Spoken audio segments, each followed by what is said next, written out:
presented by LMS Ruchi.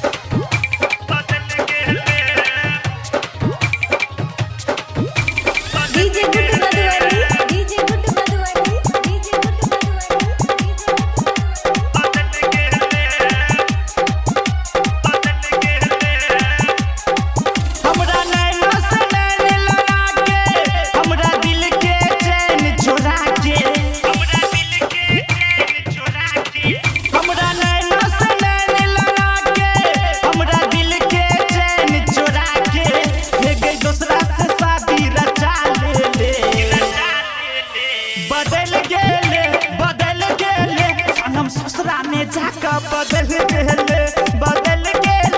बदल गेले सनम ससुरा में जाकर बदल गेले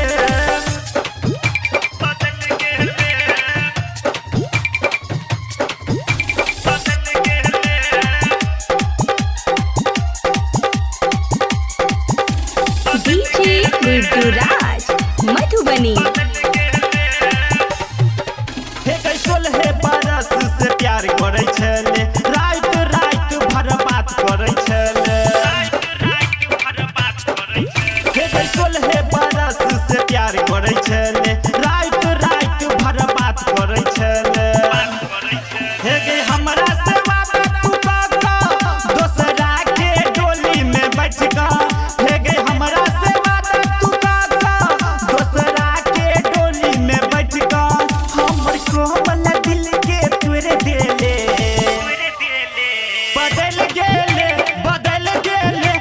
ससुरा में जाकर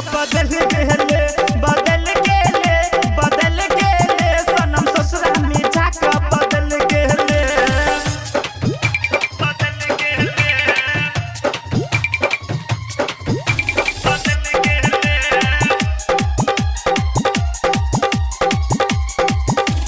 डीजे गुरुराज मधुबनी मीठ मीठ तू बात करे छले शादी से पहले पति मानै छले मीठ मीठ तू बात करे छले शादी से पहले पति मानै छले पैसा वाला के लोभ में पड़ का राइटर राजेश के सपना उजाड़ का पैसा वाला के लोभ में पड़ का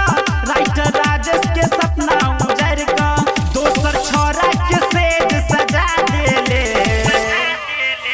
बदल गेले सनम ससुरा में जाकर बदल गेले सनम ससुरा में जाकर बदल गेले हमरा नैनो से नैन लगा के हमरा दिल के चैन चुरा के हे गई दूसरा से शादी रचा ले बदल गेले सनम ससुरा में जाकर बदल गेले।